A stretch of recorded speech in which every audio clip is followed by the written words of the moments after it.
Today in Nigeria, we explore the deteriorating infrastructure in public schools, which has become a major challenge, significantly impacting the quality of education. We then switch gears to the United Nations, where Nigeria is pushing for a seat on the UN Security Council, advocating for greater African representation in global decision-making. This is The Conversation. I'm Darshan Usman. Let's talk.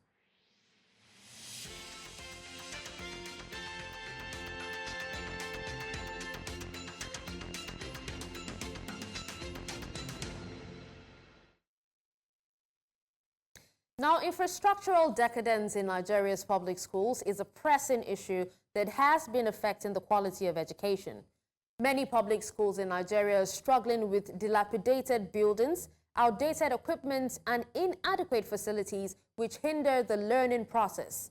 However, alumni associations have been stepping in to rescue the situation, contributing to the development of their alma mater.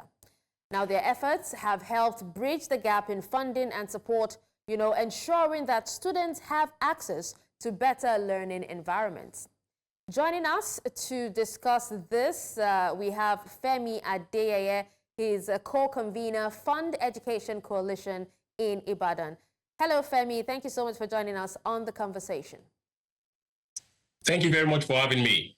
So firstly, can you give us an insight into the fundamental failures that have led to the widespread infrastructural decay in Nigerian public schools?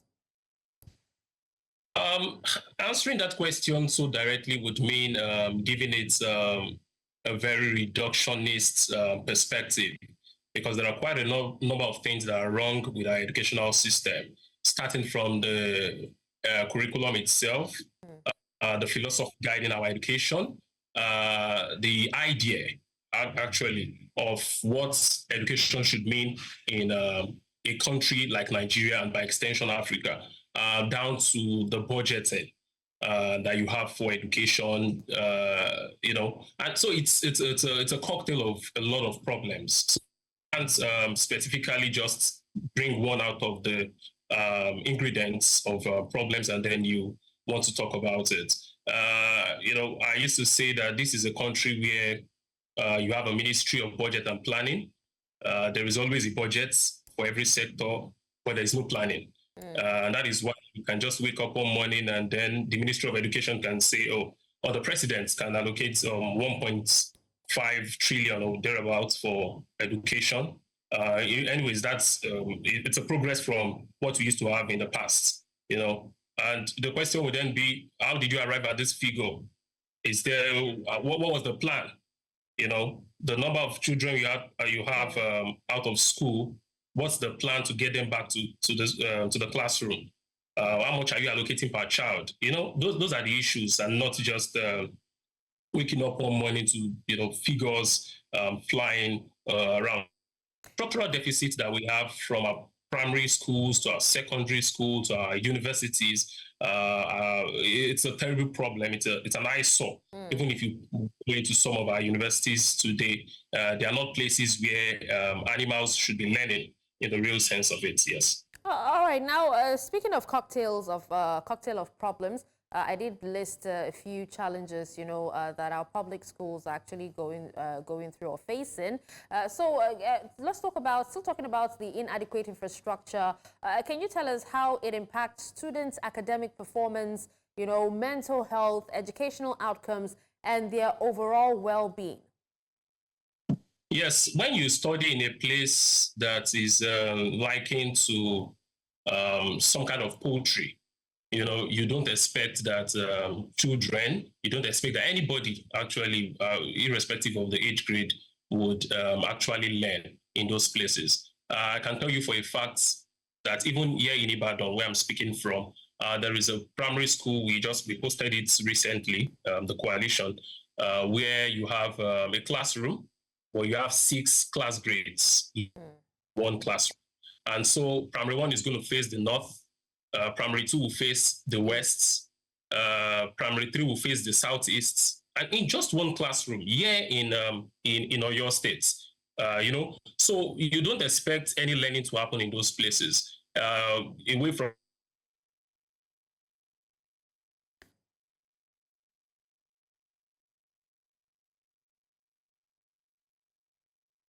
Hello, Femi, can you hear me?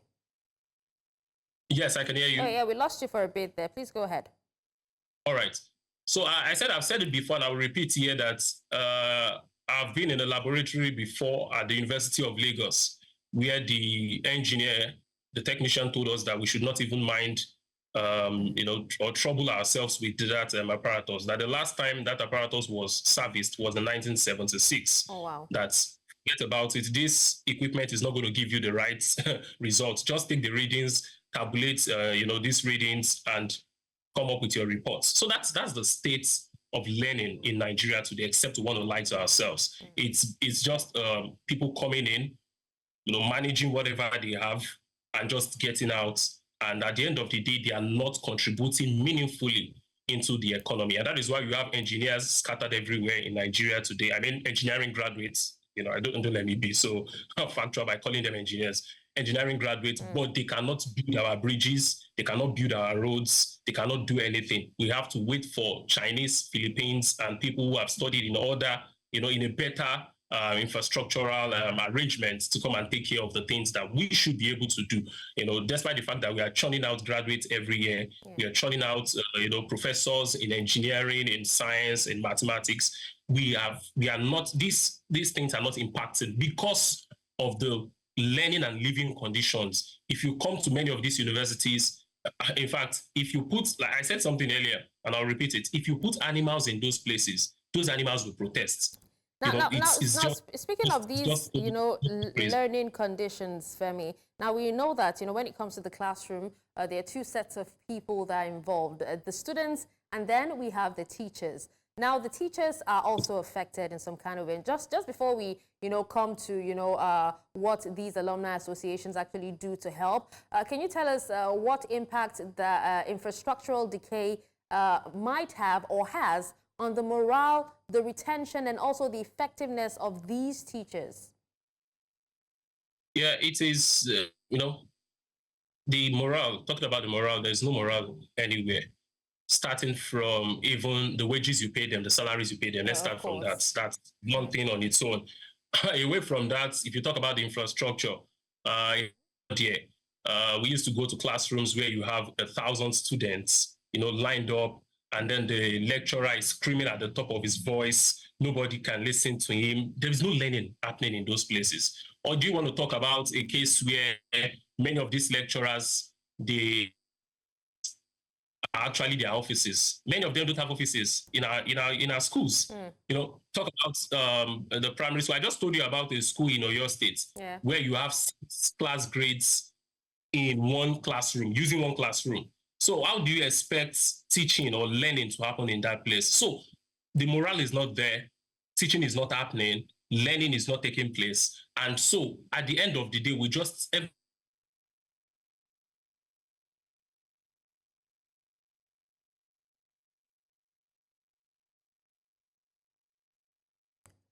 Hello, Femi. Hello, Femi, can you hear me? All right, Femi, we lost you again. If you can hear me. You know. We lost you again. All right, so now let's move on to, the alumni.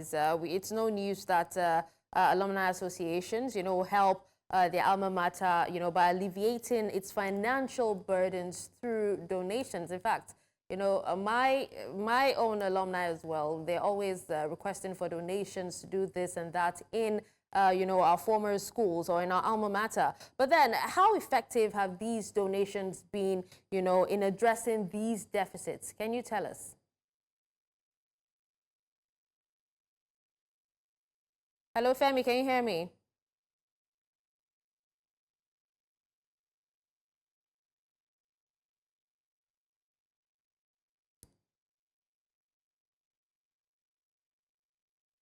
All right, now if you're just joining us, we're talking about alumni associations and how they help, alleviating the burdens of their alma mater, when it comes to infrastructure, when it comes to, a lot of other things, to help alleviate the crunch that actually comes, because if you say you wait for the government to actually do that, it's actually going to take a while. So most of these schools depend on donations from alumni associations from different years, different sets that have graduated from these schools. So what we're going to do now is we're having issues with Femi's network. So we'll take a quick break and then we will... Femi, are you back?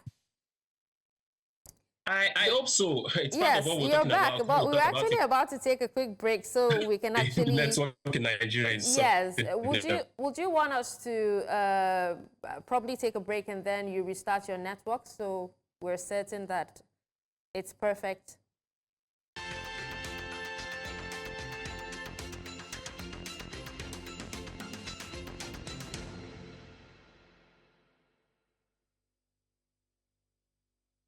All right, welcome back and thank you for staying with us. So we've been able to reconnect with Femi Adeyeye, co-convener, FundEducation Coalition in Ibadan, to speak about, the state of our public schools and how alumni associations, have come to the rescue. Now, speaking of alumni associations, Femi, the question I asked earlier, I don't know if you actually got that. I was asking how much can the donations from these associations, that's the alumni associations, how far can they go? What can they actually do?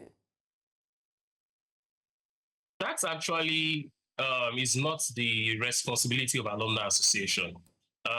In very serious countries, what you have most times to shove up or to cushion the effects of, or to add to what the government is doing, is for you to have grants coming from funding organizations, research institutes. That's the best way to solve all of those things. But when you say alumni associations to come into, our public schools, both primary, secondary, it's just as if you're abdicating, government is abdicating its responsibility and shifting it to private individuals. The same thing, that is what we do in this country so well. Government will sit back and then would ask private individuals to take charge of what should be its responsibility. And that was why we left our 4 refineries to go and help one man build his own refinery. So it's a fundamental problem with us. So the Alumni Association cannot do more than what they are doing. If you place 1,000 NGOs on ground, 1,000 alumni association on ground, they cannot do what a serious government can do. So it is for governments to fund education, and that is what we are saying in the FundEducation Coalition, that government should fund education appropriately, adequately, because the funds are there. The funds to fund education, it's actually there, but they are not interested. So we should not, I don't want us to make this discussion about what our individual organizations also doing to help the infrastructure. Look at what has been happening to us since we started this interview. Just simple internet. In the 21st century, we're having problem with digital infrastructure. The world has left us behind. The world is not even discussing classrooms anymore. The world is now talking about digital infrastructure. Many of our universities today don't even have something as simple as teleconferencing. They don't have, many of them don't have functional email addresses. There's a report to that on Premium Times. Don't even have libraries. Public universities do not have email address, functional one, let alone digital infrastructure. So we should not reduce this conversation to, what should alumni association? They cannot do more than what they are doing right now. Femi, if you can hear me, despite, all that you've said about, it not being the alumni's job, stakeholders actually believe that unless these old students, like you said, it is a job of the government, but then since the government is not coming forth, is not coming through, stakeholders believe that unless these old students and alumni associations are part of the revamping of the education sector, restoring the glory of the education sector will definitely be lost. And this is why they have come in. You see, how many of these alumni people you're talking about who have actually eaten today?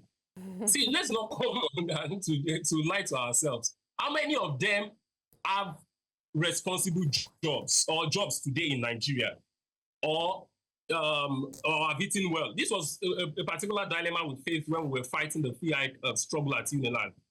Quite a number of people were saying, can we just go with this adopt an apocryphal scheme that was brought forward by the Vice Chancellor? That, oh, let's get some alumni guys to sponsor few students and all of that.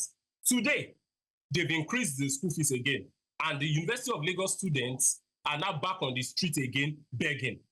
So this is not an issue where we should pamper the government at all. The government, it is the responsibility of government to do that. Whatever the alumni should do is to seek for grants, research grants, to come into the university. And that can only happen when the laboratories are working, when these libraries are stocked with books. It is not the kind of laboratory where I told you earlier that there is no equipment, that the equipment was serviced in 1976, that you would have a foundation like Ford Foundation or what was this man, Bill Gates Foundation, to come into those universities to fund.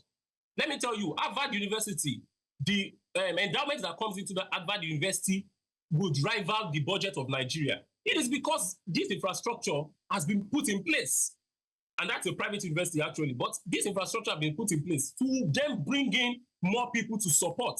But you don't leave government and then you start chasing, private individuals. Just the same way. It's the same solution we keep,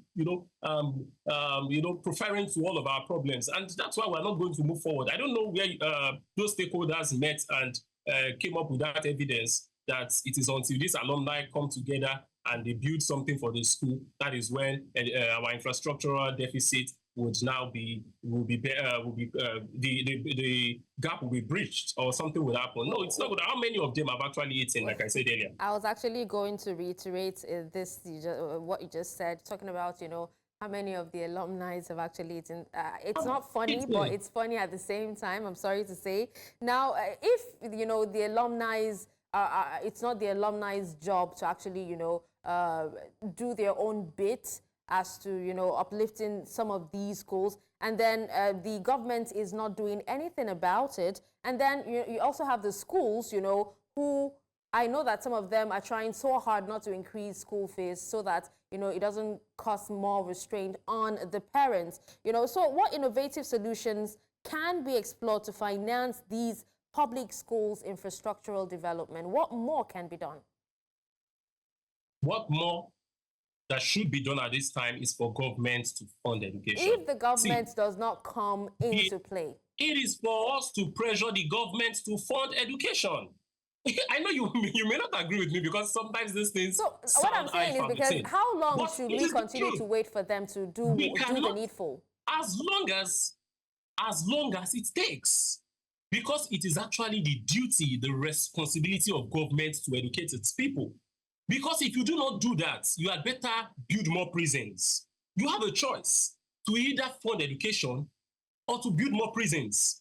So if you have a country where you are spending so much to blow, up places, to put money into defense, to chase terrorists, to chase people who have become bandits because you did not educate them, why then don't you just put that funds into education? Instead of buying a presidential jet of $150 million, why can't you put it into education? The money that was earmarked at the time to renovate the National Assembly, 37 billion naira, that money would have gone into revamping public primary schools in the 36 states and the FCT. With 1 billion naira, you will build very good primary schools. Look at what Dan Bello did in a video, one video he published on X in Kano. But we seem to have more private schools than public schools. More private schools, keep springing up. Why do you think that is? And these schools seem to be more funded than the public schools, considering that they are privately owned. Is it like a cash cow for some of these elites, to own these private schools? Is that what you think? Or is it the fact that, some of the students or some of their children we know do not attend public schools? So public schools have actually now been left for the poor. If you cannot afford, a certain amount, but you want your child to go to school, then you go to public schools. And, I was reading somewhere. Yes, you answered it. Yes. So these, these elderly ones, or should I say, I wouldn't say leaders, because these elderly ones actually benefited from free schooling and they actually got top-notch education. So, there's so many questions that are being asked, why is it different in our case? And why do we have to, spend so much money in order to get, even a fraction of education that these our older ones actually got? You've answered the question in a way. You've even taken it away from my mouth. You see, it is because it is not their interests to educate the people. To educate the people is not rocket science. I was just saying something about Dambelo in Kano. A private individual spent 4 million naira to renovate a classroom. If you give that same contract to a politician, if you give that same contract to a government person, the bill would move to as much as 40 million or 400 million naira. That's what you would see. Check the budgets. You would see so many research institutes that are clearing gutters, that are building street poles and all of that. That is where they hide all this money. Do you get it? So the money is there. Our problem in this country is actually not in the creation of wealth. It is not in the resources. The resources are there. It is in the distribution of the wealth. And that is where the problem is. So it is not their interest, because they don't live here. Many of them don't even live here. Many of their children, look at what they said earlier about WAEC, that they're going to peg it at 18-year-old before you can get into a university and all of that. It is because many of them don't even sit WAEC. Many of them, they have so many foreign examinations that they sit these days. So they are not interested. It is not their interest. And that is why, for us at FundEducation Coalition, we want to continue to place all these bucks at the table of the government and not to look for a simple way out by trying to talk to organizations and all of that. We told them during the first PX struggle that we did that organizations should not turn University of Lagos students to beggars. Some of them were coming out to say, we'll fund you. We said, don't turn them to beggars. Today, the fees have been increased again. Now, the students are now back on Twitter streets to continue street begging. So that is not where we should be. And this was a country before where people went to universities and they were catered for. They were even having free meal. Most of them even went to universities abroad. At the University of Ibadan because the chicken on their food was reduced to 1 instead of 2. But today, nothing is left for anybody. Even normal sachet water, no student is getting that. So we can't just sit back and then start looking for individuals to fund what government should be funding.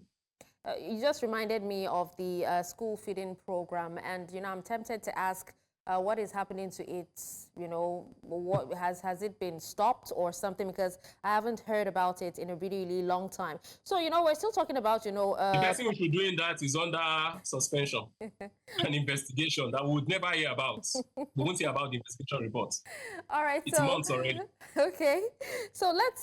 Can you quickly do a compare and contrast, on public and private school for us, as in when it comes to infrastructure, development strategies that's being used? I know we talked a bit about it. So what is it that, the private schools are doing that the public schools can actually, look at or learn from to be able to develop themselves, a little bit more? There's nothing the private sector is doing than to milk the people. That's the truth. Where they get the money from is from the people. There is nothing fantastic. There is no idea coming from the private sector that is so fantastic that the public should now start copying.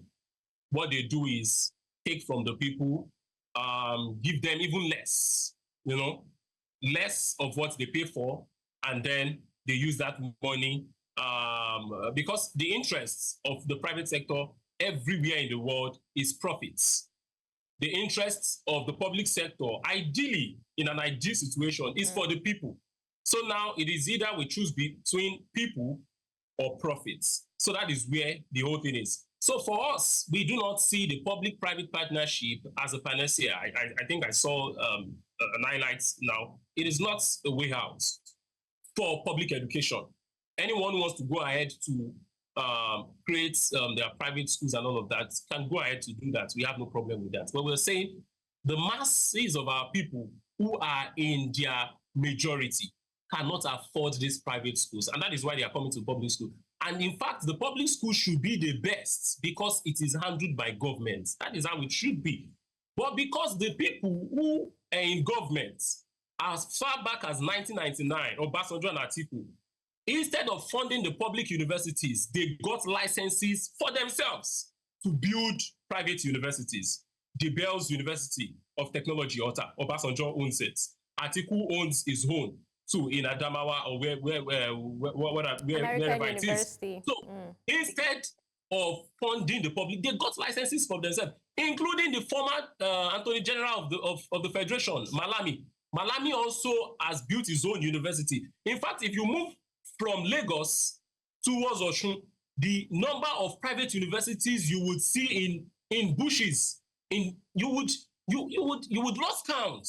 So these guys are just opening up different annexes to ruin what is left of public education in Nigeria. But I think instead of trying to consult the devil by saying, oh, public sector, can we go and consult the guys in the private sector? I think the public sector should sit back, and I mean the government at this time, and every policy expert that is interested in funding public education should come to the round table, and we can find a lasting solution to this problem of infrastructural deficit, to this problem of poor funding, to this problem of poor living and learning conditions. There was a video very recently where flood almost swept University of Ibadan, all of residents. You know, these things should not be said anymore in the 21st century. But it's just something sad that we're still discussing infrastructural deficits when the world is already talking about how to go to space. Or artificial intelligence. You know, it's quite artificial sad. intelligence, robotics. Quite today in Nigeria, you still have to print paper to go and give to your project supervisor. They will check it. And when you can use simple Google Doc, everybody can come and collaborate, and you don't have to even see your supervisor. But it's just what it is. And at the end of the day, this project would even end in the waste bin. All right. Hearing you actually compare, developed countries and Nigeria is actually making me want to ask, what impacts, that does this infrastructural decay that we're experiencing right now in public schools, what impact does it have on Nigeria's economic competitiveness and also its human capital development? The impact is that our people would not be able to function properly, both in the local markets and in the global markets. And there are examples abound everywhere. I did my industrial training in a place where I would have to wait for a particular engineer who cannot even speak English, but we would have to wait for him. He will be the one to tell us what to do. The reason being that we were not actually, because we did not see all those things happen practically.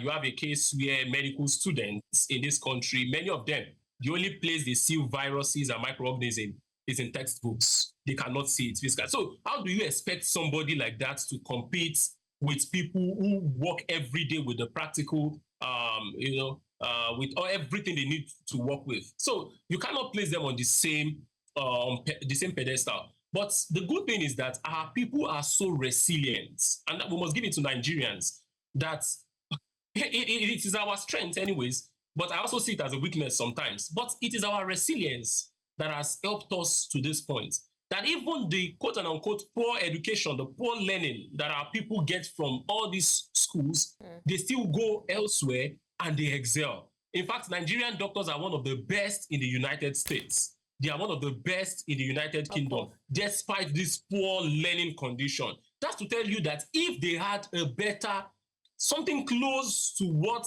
their counterparts get over there, we would, in fact, the sky will not be the limit for any Nigerian person. Absolutely. But it is what it is today. And that reality must change. And that is why we are speaking about this thing. If we are so passionate about it, we have written so many position papers. We have had both formal and informal discussions with policymakers everywhere in the education sphere. But it seems that they are not interested. And that is why, for me, at this time, I do not even want to discuss solution with anybody, because you can only discuss solutions with people who are willing to listen.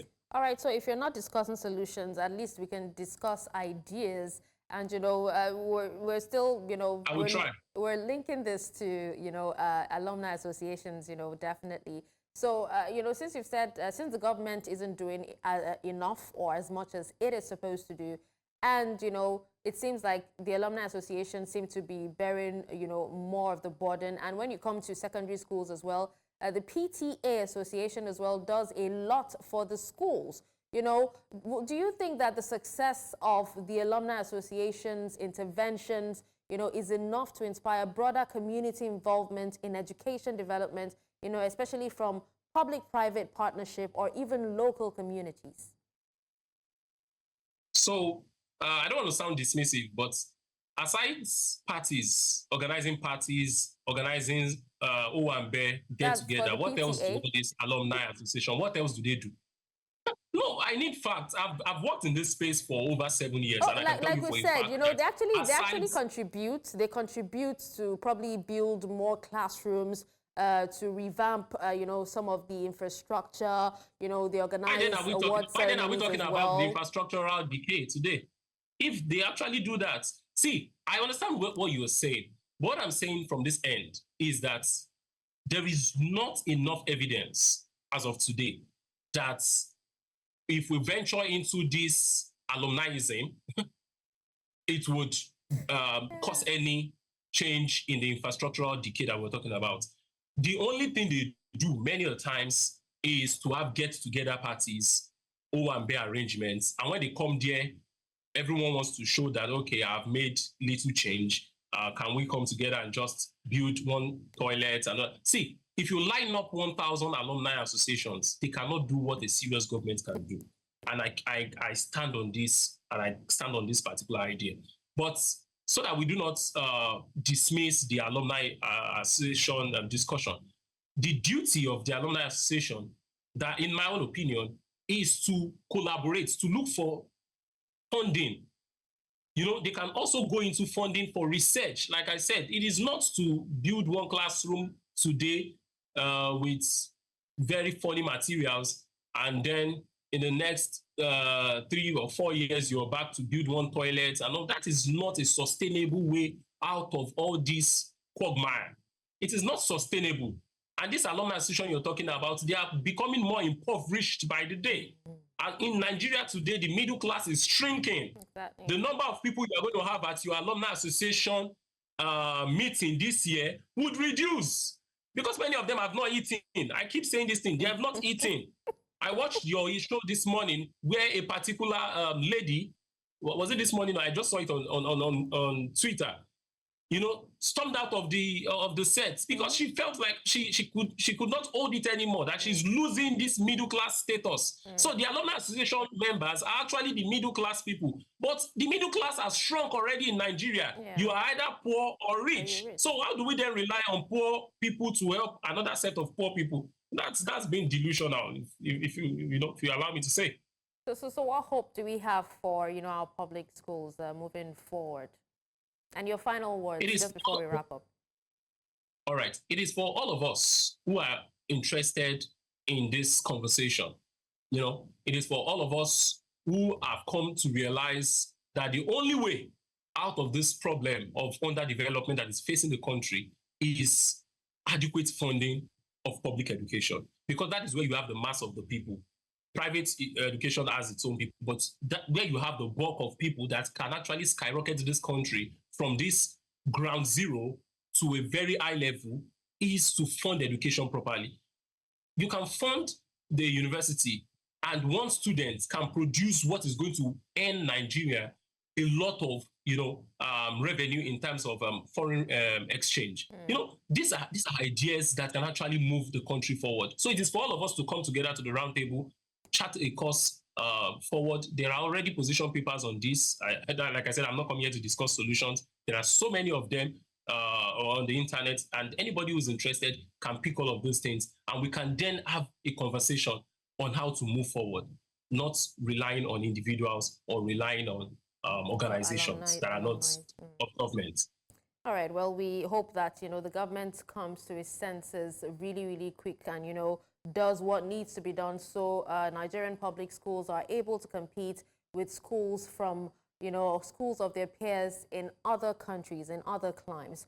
Thank you so much, Femi Adeyeye, co-convener, FundEducation Coalition, Ibadan. Thank you so much for taking time out, speaking to us, and also making me laugh, while we're discussing something very, very, very, very serious. Thank you. You're welcome. You need that laughter once in a while. It's mental health week anyways. Yes, we're still dealing with mental. Thank you. I appreciate it. You're welcome. And with that, we've come to the end of the conversation today. Thank you so much for tuning in and also for staying with us. Until next time, I am Darshan Usman. Have a wonderful weekend.